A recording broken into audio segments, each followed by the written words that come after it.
And all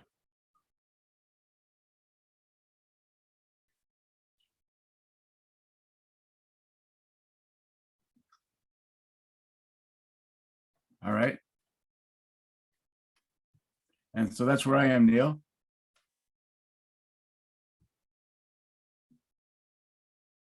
And now I can't hear you, Neil. I'm sorry.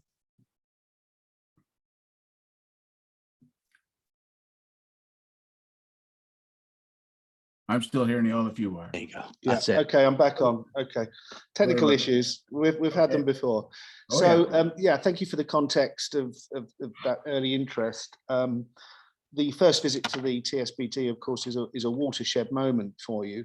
Can you describe what the process was, how you were able to gain access, because very few people did?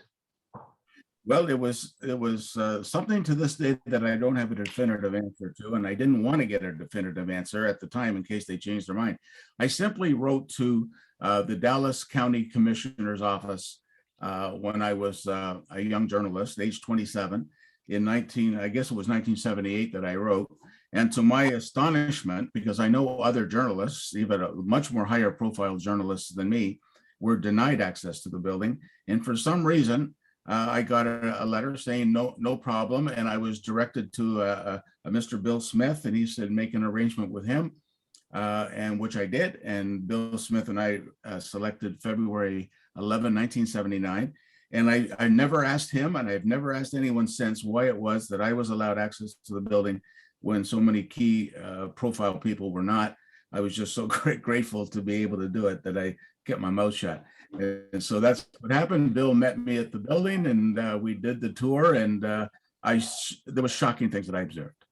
So Bill Smith was the chief of right-of-way for Dallas County. When you got there, what kind of state was the building in? Because I don't know if you're aware, but there was an arsonist that was at work in the early 70s.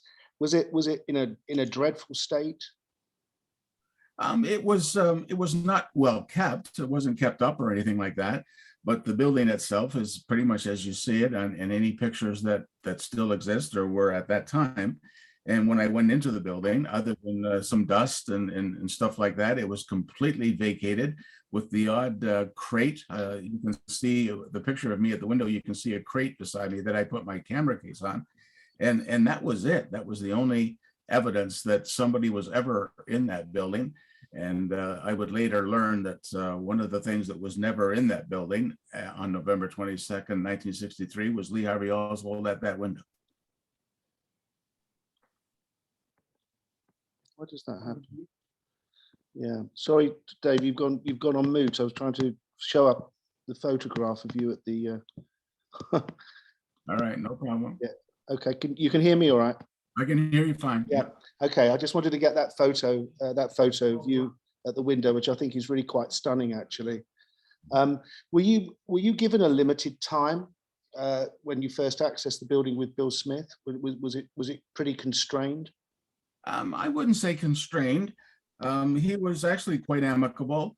The nervous thing for me at the time, Neil, was that it occurred to me as I was walking toward the window that I was walking toward where history occurred, because we do know there was an assassin at that window, and I believe that there were at least 2 shots fired from that window. I just don't think it was Oswald. But what occurred to me at the moment when I was with Mr. Smith was that I had no evidence, that I would have no evidence that I was ever in the building unless I could convince him to take a picture of me. And he was not allowed to do that. And he wasn't supposed to do that.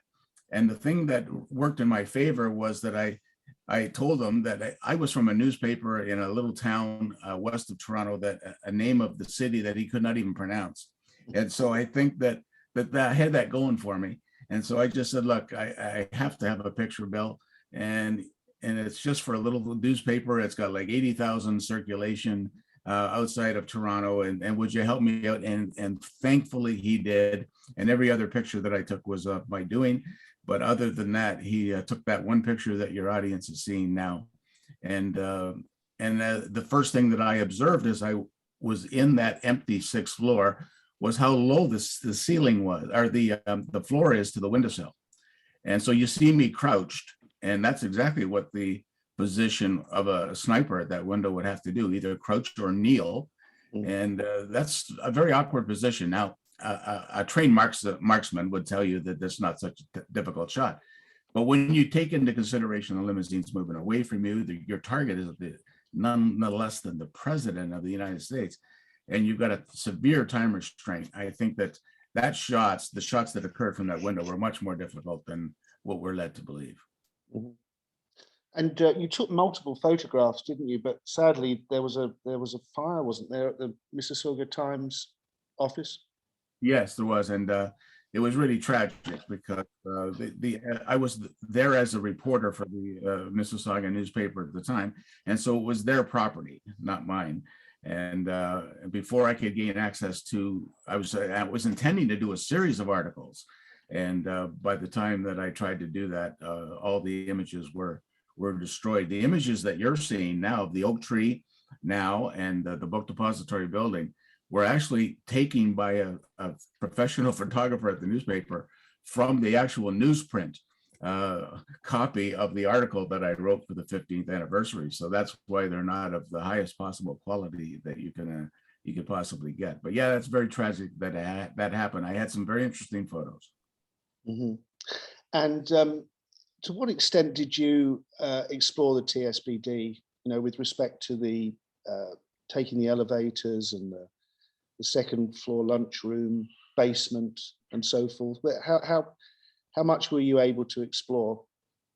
A reasonable amount, based on what my knowledge of the situation was at the time. We came up the freight elevator, which is a very slow process. And so we went on to the 6th floor. It was completely vacated, and went over to the window, did my observations. And the one thing that I did that, and I don't know why this occurred to me, but I looked over to my right when I was at the window, and at the far end of the building, the southwest corner of the building, there was another window quite identical to the 6th floor southeast corner window. And so I just took a walk over, and it took a matter of seconds, and I was able to look down that window onto the kill site. And I was shocked at what I saw, because I was now on the other side, essentially, of the foliage of the oak tree and closer to the overpass. And I could just see that was a much smarter sniper's nest than what the 6th floor southeast corner window provided. So I couldn't understand at the time that if I was there for literally seconds and could find a better, smarter assassin's perch, then why wouldn't Oswald, having worked there and being able to prepare for weeks, why wouldn't he have chosen the southwest corner window instead of the southeast? And so anyway, so I went through that process.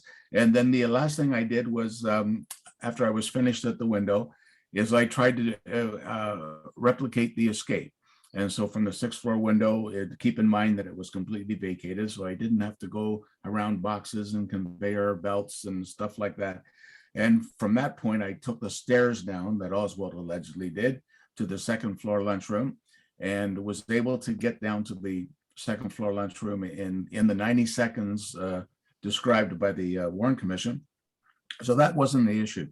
The issue was I was 27 years old at the time. Oswald was 24. I was in reasonable shape, but I could not have passed the visual test that Oswald allegedly did, because when I got down to the 2nd floor lunchroom, having ran down the stairs, I wasn't sweating by any means, but I was a little clammy. I was a little bit out of breath, a little flushed in the face. And yet we know that when Officer Baker encountered Oswald in the 2nd floor lunchroom less than 90 seconds later, Oswald looked so cool, calm, and collected that he thought nothing of it, and he let him go, and off he went with Superintendent Roy Truly. That was not my experience, and I learned doing that experiment that Oswald could not have been at the 6th floor and gone down to the 2nd floor lunchroom in the prescribed time and looked cool, calm, and collected. It was just not possible. Yeah, there's quite a few people here that don't think it happened, the 2nd floor lunchroom encounter. What about other areas, the basement, the 1st floor? Were you able to explore that at all? The 1st floor a little bit. I just wanted to get an insight as to the the main entrance and what had to happen when you came in it. I didn't go into the basement at all. I don't recall being restricted to do so. It just either didn't occur to me, or I pretty much wanted to keep it from the sixth floor to the second floor and the main entrance, and went to the back of the building to see if somebody, how easy was it for somebody to escape the back of the building rather than the front of the building. And that seemed, there was nothing out of the ordinary there. It's just there was an exit door, and whether it was open in that at the time, I don't know. But so other than that, my focus was the sixth floor southeast corner window, other than my observations of the other window, and the stairs and the lunchroom and what occurred there. And what state was the oak tree in? What, any comments on, you know, that perspective looking down on from the sniper's nest? Yeah, I asked Bill Smith that because when I was there, it was a couple of months after the House Select Committee on Assassinations, as I recall, did their reenactment of the president's assassination. And so I asked Bill about the oak tree. I said, did the county do any trimming of the oak tree to help facilitate the reenactment? And he said his answer was quite telling. He said, no, it's not necessary. And I said, well, why would that have been? Because now we're talking, 15 years later. And he said, well, because it's a mature oak tree. It was a mature oak tree in 1963. And if you know anything about the seasons in Dallas, they don't have seasons like we do here in Canada, and perhaps that you do in the UK, where the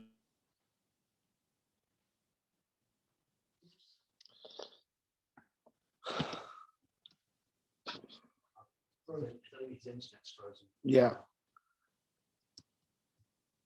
the full foliage, there's oak tree replicate what the assassin would have seen in 1963. Right, got you. So you did freeze there for a second.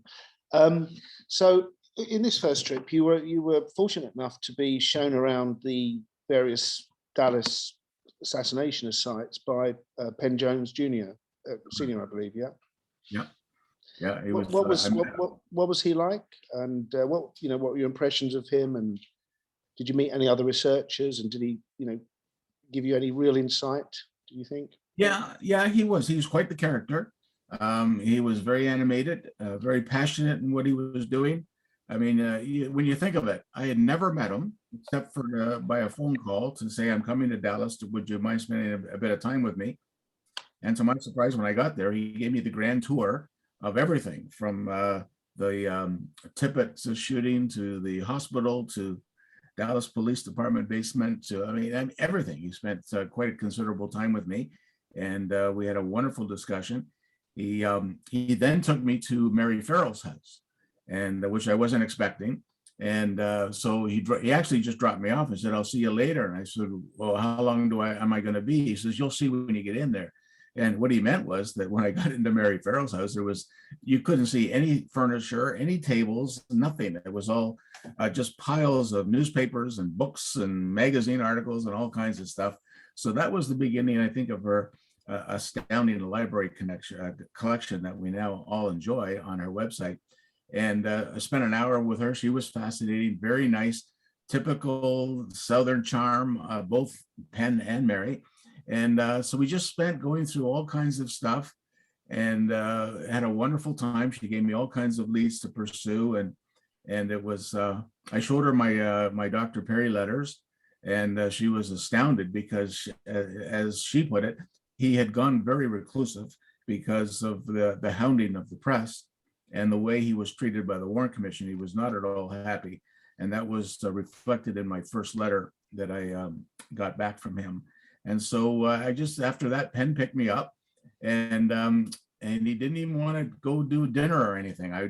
He didn't want any thanks or, here, what can I do for you? Nothing. He just said, he dropped me back at my hotel, and he gave me a film of the film that he narrated, that he and Robert Groden put together, and on one promise, and he wouldn't even accept payment. He just said, you show it to your people in Canada because they're suppressing it here. And he says, so we got to get this word out to as many people as we can. And that's exactly what I did. I ended up doing literally probably 100 or 200 seminars actually here in Canada. And I showed that film every single time with the expected response of the room gasping at the moment that the president had exploded. Wow. So let's fast forward to 1983. You know, you went back and you made quite a few discoveries. What was the purpose of that visit? What got you excited? What was your motivation there? Well, I wanted to go back just to check a couple of things because it occurred to me that one of the things that I encountered was that I saw through the Altkin 6 photo, I saw clear and a clear example of how the Warren Commission altered physical evidence in order to arrive at the conclusion that Oswald acted alone. So if you go to the summary edition of the Warren report, Neil, you'll see the Altkin 6 photo that is severely cropped, and that's the one you're showing. Now that is severely cropped, that photograph, and a lot of people don't know it. They just think that's the Altkin 6 photo. But in actuality, the Altkin 6 photo, there's a full version of that is very, very revealing. And yet that's the only version that you're showing there that the public ever saw through the Warren report. Now, what you see in the yellow circle there, Neil, is the president reacting. And this is key because his hands are at his throat. You see the white cuff of his suit shirt. You see his elbow suit jacket. And inside the circle, the president is reacting to the shot that struck him in the upper back, causing all of his non-fatal wounds. Now, the commission said that the bullet there went on to hit Connolly, and now there's the single bullet theory. But what's fascinating about that is that the Altkin's photo captured the very moment that the president was struck by a bullet, or the first shot that struck him. And so that's very key. So if you go back to, if you can advance to the, you go back to either the cropped version or the full version, yeah, then that's the cropped version, and that's what the Warren Commission is that the, oh yeah, there you go. There's the full version. Now, here's what happened. The Warren Commission couldn't publish this version, and for very nefarious reasons, I believe. And number one, they cut the top of the picture to remove the oak tree in the background, which became essential because the oak tree comes into this in my second visit. They cropped the right side of the picture to remove the 2 police officers. Specifically, the inside cop, his name is Bobby Hargis, riding on the left rear bumper of the president's car. They had to get rid of him. And they got rid of him because of his physical reaction to the fatal headshot and his testimony, which you won't find in the summary edition of the Warren report. It's buried in the supplemental versions. And finally, they cut the bottom of the picture. I think there's one more slide that you can go to that shows a red arrow. There it is. They cut the bottom of that picture so that you could not see that the left front tire is touching the white road marker on Elm Street. Now, this is critical because when you publish the cropped version only, you can't tell where the limousine is on the road at the precise moment this president is shot and receives all his non-fatal wounds. But this photo tells us exactly where he is because the tire is touching the white road marker. So there's one more slide, Neil, in which there's frame 225 of the Superior film. There it is. So when I went back in 1983, the Stemmons Freeway sign was still there. And so I was able to see, as you see there, the umbrella man standing at the right side of the Stemmons Freeway sign. You can tell that because you can see a half of his unfurled umbrella. So in 1983, I went back. And so what I was able to identify also is that the Altkin 6 photo can be matched to what you're seeing there, frame 225, because of the president's hands at his throat. So when I went back in 1983 and stood exactly where the umbrella man was and looked slightly to my right, I could see the white road marker on the road in which the left front tire is touching the road. And now I know exactly where the president's limousine was and where he was on the road. And so the next thing I did was, having positioned myself at the Stemmons sign, is I went out to the white road marker and I looked up to the book depository building window, 6th floor, and guess what I couldn't see?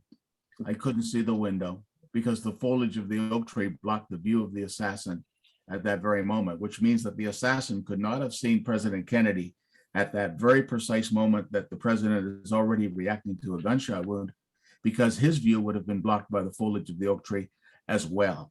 And that was a startling observation that I made in 1983 when I went back to Dallas.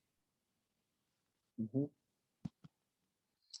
Yeah, so there you go. I took a picture, and then you can see the yellow line going up to the window, and you can see there's some blockage there on the road. And so that just again shows that there's a problem. And I think it's one of the reasons that the commission had to have it so that we couldn't tell where the limousine was on the road, in order to make sure that they could attribute all the shots to the book depository building and no other place. So where I believe, though, is that what this photo shows is that the president had to have been hit by a second shot from a second sniper, also at rear, which was probably the Daltex building. Mhm. When did the uncropped version of Organ 6 come into the public domain? Do you know that? Well, I think when researchers started to filing the Freedom of Information writs from the to the government, and all these materials started to come out. And from what I recall too, Ike Altkins was not pleased that all of his photos were not accurately represented, and I think he made a squawk about it in one of the Dallas papers. And eventually, the photos came out, but certainly not by the Warren report, and that's the problematic part of it, because it shows part of how they the second, by the way, in my second book, JFK Case Not Closed, the other subtitle of it is Key Evidence Dismissed, Ignored, Altered, and Suppressed by the Warren Commission to Frame Lee Oswald as the Lone Assassin. And that's the Elkins 6 photo is a classic example of them doing that. Mm-hmm. So you touched on the Daltex building there. Where are you in terms of number of shots and shot sequence? What are your conclusions on that? Well, my conclusions are there were 4 shots from 3 different assassins, but I have to give you, and I'm going to admit this right to you. What I'm going to tell you was my belief of the shots is I believe is going to be proven false in the 60th anniversary because of this one of the slides that you're showing now. So I believe there were 4 shots fired from 3 different assassins. 1 position in the book depository building, not Oswald, 1 in the Daltex building, and 1 on the grassy knoll. And so four shots fired. But again, I think that I know that this group in the United States that's working on this video project that will be released on the 60th anniversary has established at least 5 shots and some very astounding things. You want me to comment on the slide you're now showing? Yeah, yes, please. Yeah, so there's this group based in Atlanta, and they have a project titled DP3D, which stands for Dealey Plaza 3D. They're a group of technological experts that are reenacting the shots in Dealey Plaza based on science, not speculation. And they're applying 4 different technologies in order to do so that were not available in 1963. And I've had the honor of writing about them on chapter 17 of JFK Case Not Closed. And what they've established, at least to me at this point, and I've only seen the preliminary version, is that I'll give you an example. That slide that you're showing shows what the actual bullet would have done had the single bullet theory been correct. In other words, had a bullet struck Kennedy and then went on to hit Connally. And as you can see, and this is what you're looking at is a very preliminary drawing that will have changed dramatically by the time the 60th anniversary final version comes out. But it shows that the single bullet theory is just was absolutely impossible. And the other thing that they were able to demonstrate to me, and this is what tells me that there was actually more than 4 shots, is that they were able to demonstrate to me that Connally himself was struck by at least 2 different shots that accounts for all of his wounds, not 1. And so I can't entice you beyond that until the 60th anniversary comes. But I think that when people see this project in its entirety on the 60th anniversary, they're going to be shocked. And I think that it's very scientific in what they're doing based on the technologies that they're using. And I don't know that it will convince low nutters or anything, but it will tell us, I think, in the most definitive terms possible that we've ever known, that the Warren Commission's single assassin scenario is complete hogwash. Going back to the Dowtex building, I mean, if you look at Organ 6, I personally can't see any evidence of a shooter on the fire escape or on the window, you know, where the second to third floor, say. Have you been able to discover anything that backs up the No, claim, the no, idea that it came from? no. I mean, obviously, the trajectory analysis might, you know, confirm that, but in any photographic evidence? No, there's not. There was two things that I can speak to on that. Is one is that my own personal observations when I went there, I noticed that the oak tree comes into play here, and while the shot that you saw in frame 225 with the president reacting could not have come from the sixth floor southeast corner book depository window, what it does allow for is a shot from the second or third floor of the Dowtex building, simply because the trajectory matches and the oak tree doesn't come into play in that particular shot. So it's a clear shot to the president's upper back. And then also, I think I was able to see a glimpse of the DP 3D report that they're doing that indicates that a shot from the rear, other than the book depository building, they won't specifically say at this time that it's the Dowtex building versus the rooftop or another building along the way, the records building. They won't say, but it does in at least geographically line up to there having to have been a second assassin at rear that day in Dallas, and not just one. Yeah, that's fair. What about a frontal shot or shots? Where are you in terms of the spectrum there? You know, the grassy knoll, the overpass, underpass, the south knoll, through the windscreen. What's your conclusions there? Well, my personal conclusion, again, prior to the DP3D project, was that there was just one shot from the grassy knoll area that struck the president in the temple, right temple of the head, and caused the reaction that we see in the Zapruder film. However, again, I believe I will stand corrected, and I don't mind admitting that, because of the science that they are applying that I could not, that will show possibly at least two gunshots to the head of President Kennedy.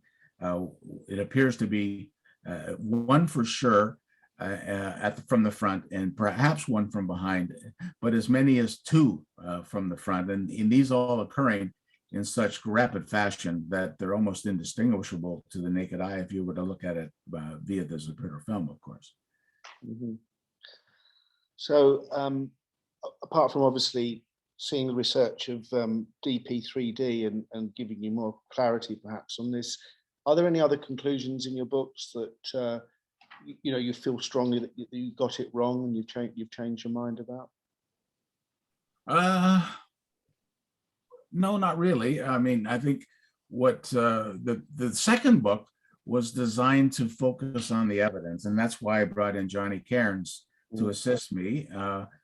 He's a brilliant UK researcher, young researcher, and because his expertise is focusing in on the physical evidence. And so the second book really was all about the physical evidence in the case, that the very evidence, by the way, that the commission used to establish in their mind that Oswald was the lone assassin.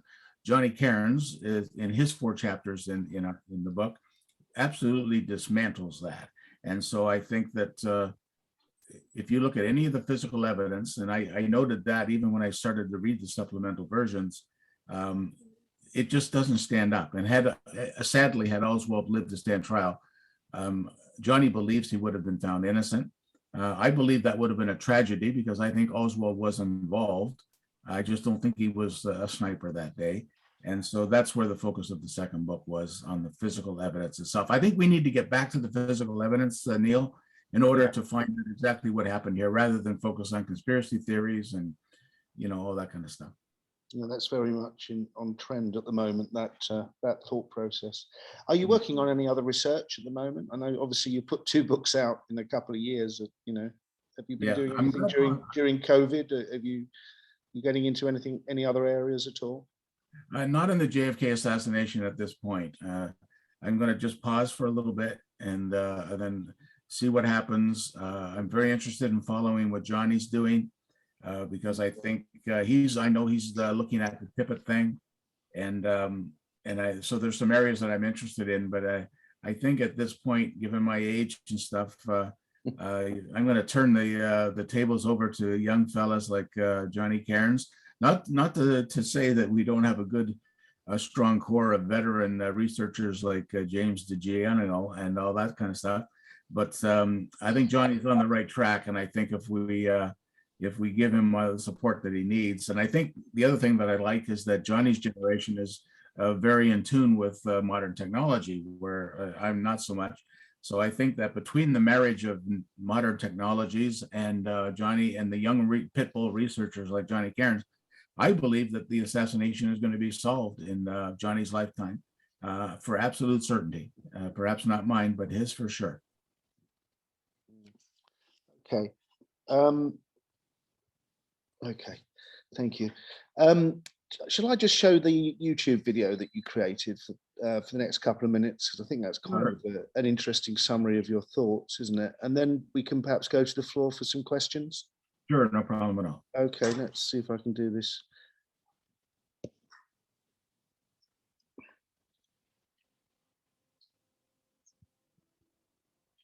On November 22nd, 1963, President John F. Kennedy was assassinated while riding in an open museum in Dallas, Texas.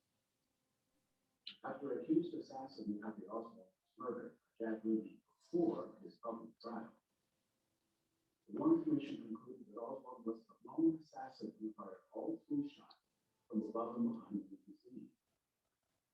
Newton's second law of motion states, when a force acts on an object, the object accelerates in the direction of the force. To demonstrate this law, gently tap the back of your own head with your hand and observe the result, and then ask yourself this question. If the JFK fatal headshot came from above and behind, as concluded by the Warren Commission, why doesn't the Supreme Court show following results? Are we to believe that a high velocity, high energy bullet impact to the rear of the president's head didn't cause a forward movement any more than a gentle tap to the back of your own head? So why doesn't the Supreme film show these physical reactions from that impact?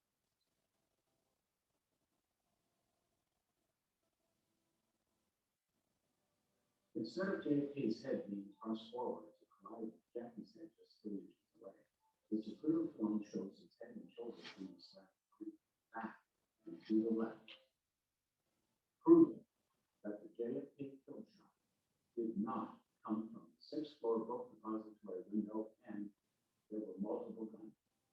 You can stop it there, Neil. Story about the debunked JFK fatal headshot. Yeah, okay, that's good.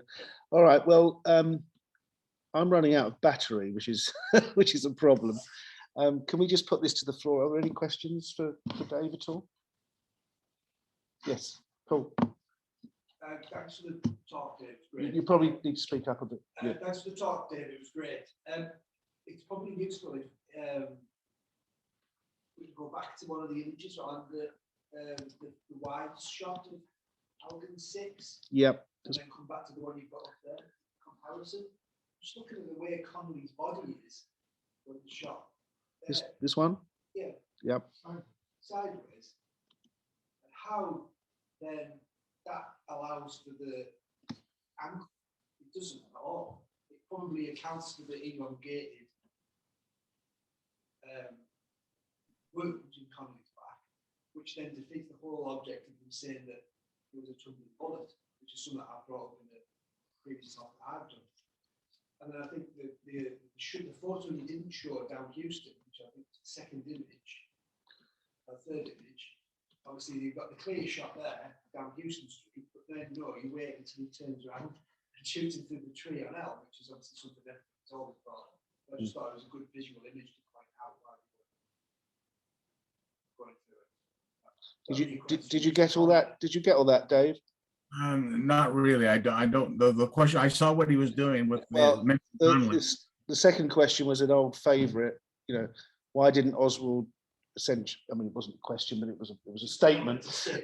Why didn't Oswald take a shot when the limousine was, coming towards the southeast corner of the TSBD? It's a great shot. What's your view on that? Well, when I was at the window, after observing the windowsill and the posture of the assassin, that was my second observation, was as I stood at the window and looked down at the kill site, I looked down to Houston Street, and that was my very question that came to mind, is if he was a lone assassin, as the Warren Commission said he was, then why wouldn't he take a completely unobstructed shot with the limousine, not only approaching him, but slowing down to 3 miles per hour to make the left-hand turn onto Elm Street directly beneath him? It was a natural shot that even somebody like myself could have made. And so the question, as the gentleman said, is why wouldn't he have taken that shot? Well, the thing that I've heard from lone nutters is that, well, it would have been obvious as to where the shot came from, and he would have been besieged by police and he would never have escaped. Well, it turns out that the building was besieged by police less than 60 seconds later anyway. So it really, that doesn't matter. And if he was there to claim that he did it for Castro or whatever, communism or whatever, then I don't think he would have been worried about escape, but he was. And I think that the answer becomes clear. The limousine had to have been allowed to turn on left onto Elm Street so it could enter what I call the triangulation of crossfire, so that at least 2 additional assassins could have participated in the assassination and therefore enhance their ability to make sure they were successful in killing the president of the United States. That's the only reason the turn was allowed. Yeah, I didn't quite understand your first statement. Do you want to go back on that? It was more about the angle of the Connolly's body in Alvin 6 in comparison to the generator divulge. Thank you. A microphone. Right. It was more about the angle of Connolly's body in Alvin 6 in comparison to the computer generated image, which is completely different, where Connolly's facing forward in the generated image, where in Alvin 6 he's facing sideways, which shows the wounds don't match up at all. If anything, it supports the fact that the elongated wound in Connolly's back, which completely destroys the idea that it was a tumbling bullet that had gone through Kennedy first. Yeah, I mean, basically reinforcing the view that it was another shooter, another bullet. Yeah, okay, that's good. David, you had a question. Oh, sorry, Pete, you had a question. Yeah, Dave. What's your feeling? The 3 holes discovered on the in the sniper's nest, and do you think that Commission Exhibit 543, the hole with the bent lip, was fireable that day? Okay, can you repeat that a little bit? Synopsis. Give me a little thumbnail sketch of that question, Neil. The hole, one of the holes was C543. yeah, C543. One of the holes was bent out of shape, which you're suggesting it couldn't possibly have been fired from the rifle. Is that right? Yeah. Oh, the shells at the windowsill? Yeah, one of the 3 shells had a bent. Yeah.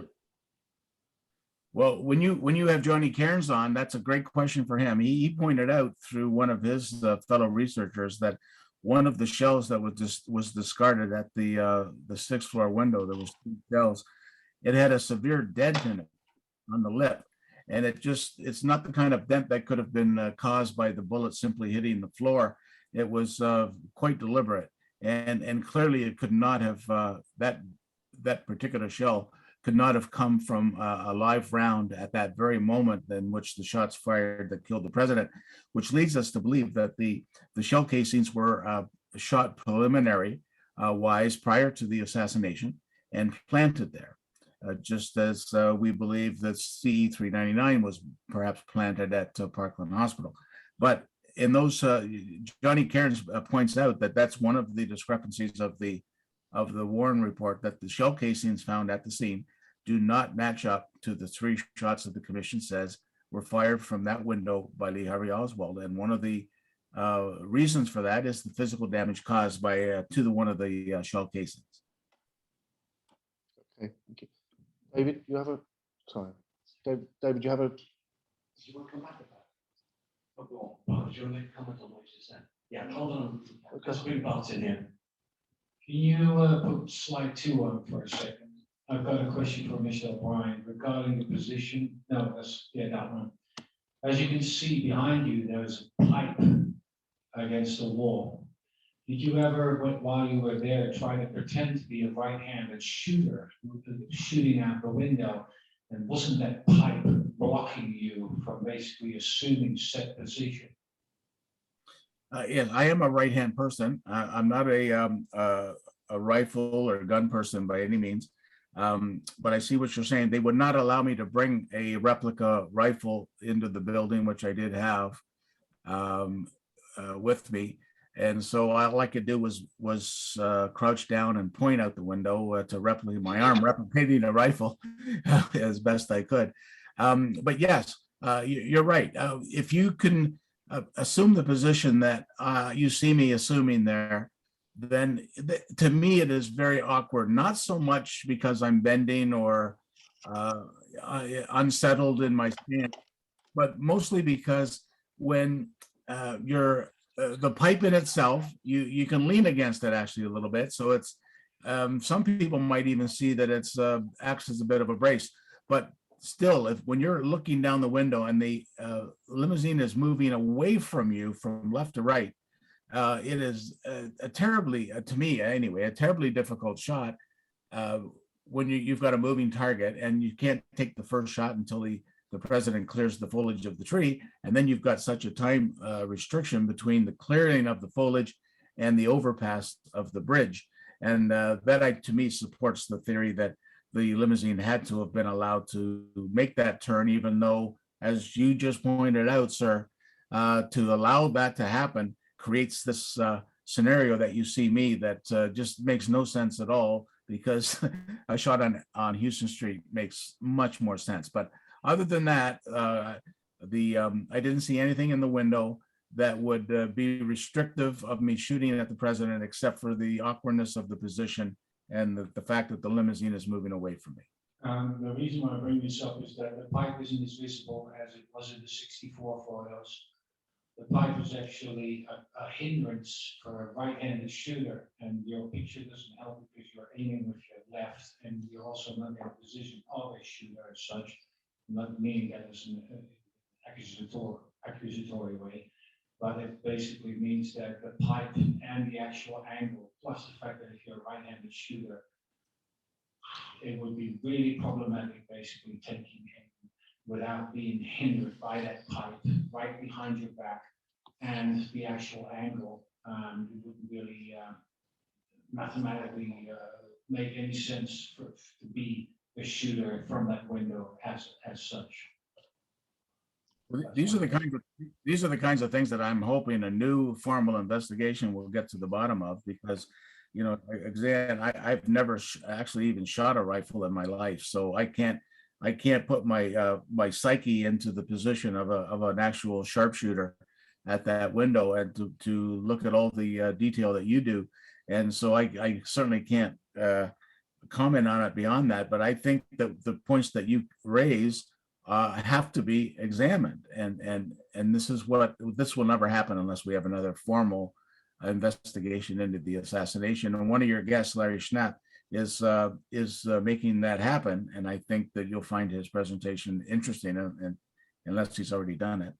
He's doing it later today, Dave. Can we have just one more question from you, David? Hello, Dave. Thanks for what you've said to us so far. Just very briefly, with your own research and the work that Deep 3D have been doing, have you considered, back to the Origins photo, the angle at which Connolly is turned round to his right? Have you considered, or have your colleagues looked at the possibility that the shot that hit him may well have got, well, at least one of the shots that hit him, the one that is lifted up her back and then came out through his nipple, so to speak. That shot may have been fired from the county records building. Has that been looked into at all? Have you looked into it, or your colleagues? I'm sure it has, but the thing that is most exciting is that this DP3D project is covering multiple angles of the shots in Dealey Plaza from a scientific point of view by applying 4 different technologies. And so they take everything that you can imagine, the film, the still photos,